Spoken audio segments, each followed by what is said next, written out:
पिता पुत्र एवं पवित्र आत्मा नाम आमेन। समस्त प्रभु जीशु ख्रीष्ट नाम जय जीशु।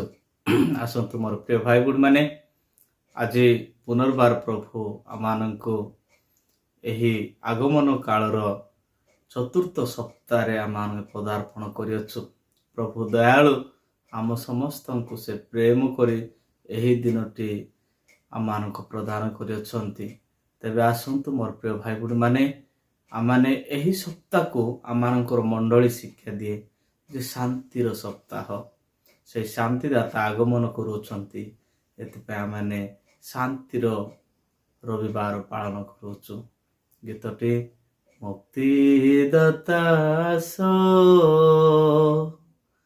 दुर्भाग्यरु रक्षा करो त्राणकर्ता सो आसो आसो आसो। आसतु मोर प्रिय भाई बुढ़ माने आज वाक्यांश गुड़िक आम ध्यान करवा।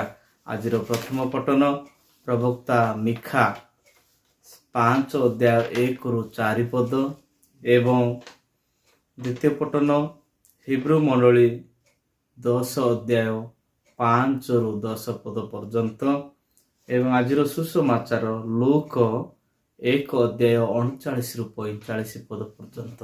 जदि आमने आपण माने देखा पाउछंती मोर कि सौभाग्य मोर प्रभुंकर माता मो निकट को आसुचंती। Hallelujah, praise the Lord.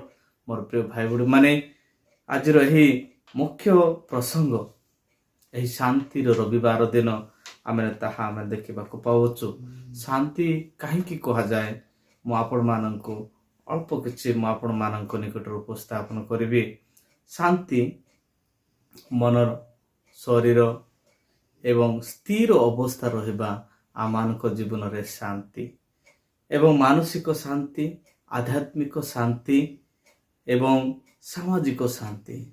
जहाँ आध्यात्मिक शांति रे आमे देखा पाइबा आत्मार शांति। से प्रभु आगमन करुछंती आमानकर प्रत्येकंकर आत्मार शांति देवा निमंते। प्रिय प्रभुंक लोक माने आज सुसमाचार जदि आम ध्यान करिबा सुसमाचार आम देखा पाइबा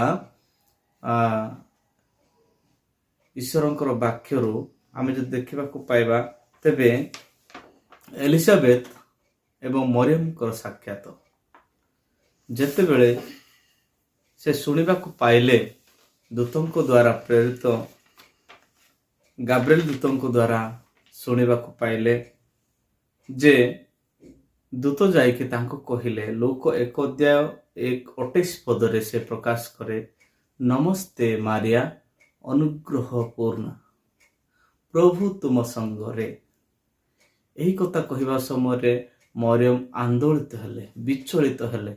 मरियम को देवदूत कहले तुम्हें भय कर नाही एवं तुम्हें गोटे पुत्र प्रसव करिवो। से देखाई देखो 31 पदरे तुम्हें गर्भवती होई एक पुत्र प्रसव करिवो एवं तांको नाम जीशु देव।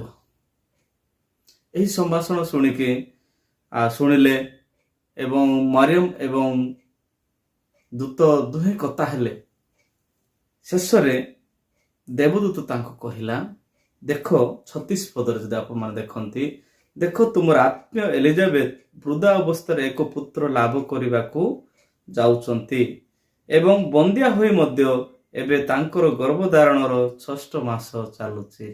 जय जीशु।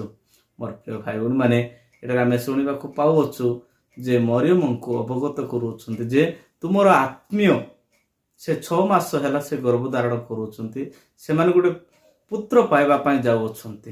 एही कथा कहिबारु मरियम एलिजाबेथ को सेवा करने निमंते गला। से समय जिते बेले मरियम तार नानी बा जे संपर्क नमस्कार करू करू एलिजाबेथ आत्मारे पूर्ण हेले, पवित्र आत्मारे पूर्ण है। उच्च स्वर कहले, चित्कार कर कहले नारी मानक मध्य तुम्हें धन्य एवं धन्य तुमर गर्भफल। प्रिय प्रभु लोक माने ठीक से ही बोली ही आउ जड़े नारी जहाँ आमे ଲୁକ 11:27 ପଦରେ ଯଦି ଆମେ ଦେଖିବା ପାଇବା, ଜନଗହଳି ଲୋକମାନଙ୍କ ମଧ୍ୟରୁ ଗୋଟେ ନାରୀ ଚିତ୍କାର କରି କହୁଛି, ଧନ୍ୟ ସେହି ଗର୍ଭ ଯେ ତୁମକୁ ଧାରଣ କଲା ଏବଂ ସେ ସ୍ତନ ଯାହା ତୁମକୁ ପାନ କରାଇଲା। ଆଜି ଆମେ ଦେଖିବାକୁ ପାଉଛେ ଏଠି ନାରୀମାନଙ୍କ ମଧ୍ୟରେ ଧନ୍ୟ ବୋଲିକି ଏଲିଜାବେଥ କହୁଛି। ଏଇ ଜନଗହଳି ମଧ୍ୟରେ ଆଉ ଗୋଟେ ନାରୀ ତାଙ୍କୁ କହୁଛି, ଧନ୍ୟ ତୁମର ଗର୍ଭ ଯେ ତୁମକୁ ସ୍ତନ ପାନ କରାଇଲା, ଯେ ତୁମକୁ ଗର୍ଭ ଧାରଣ କରି ଧରିଲା, ଧନ୍ୟ।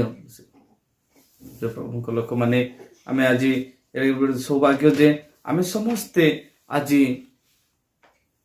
ମା ମାରିଆଙ୍କର ସମ୍ଭାଷଣ ଆମମାନଙ୍କ ଜୀବନ ପାଇଁ ଏକ ଶାନ୍ତିର ବାର୍ତ୍ତା ଆସୁଛି। ମା ମାରିଆ ହଁ କହିବାରୁ ଆଜି ମୁଁ ଆପଣମାନେ ଆମେ ସମସ୍ତେ ପରିତ୍ରାଣର ଉପଲବ୍ଧି କରିପାରୁଛୁ, ପରିତ୍ରାଣ ପ୍ରାପ୍ତ କରିଅଛୁ। ସେହି ସତ୍ୟମୟ ଯୀଶୁ ଖ୍ରୀଷ୍ଟଙ୍କୁ ଆମମାନଙ୍କ ଜୀବନକୁ ଆସିବା ପାଇଁ ମା ମାରିଆ ଆଜି ହଁ କହିଥିବାରୁ, ସେ ରାଜି ହୋଇଥିବାରୁ ଆଜି ଆମେ ଆନନ୍ଦିତ କରୁଛୁ ଏବଂ ପ୍ରଶଂସା ପାଉଛୁ ପ୍ରଭୁଙ୍କ ଆଗରେ। ପ୍ରଭୁ ପ୍ରଶଂସା ପାଉଛନ୍ତି, ତାଙ୍କର ସନ୍ତାନ ମାନେ ମଧ୍ୟ ଆମେ ସମସ୍ତେ ପ୍ରଶଂସିତ ଅଟୁ। ପ୍ରଭୁ ଆପଣା ବାକ୍ୟ ଦେଇ ଆମ ସମସ୍ତଙ୍କୁ ଆଶୀର୍ବାଦ କରନ୍ତୁ।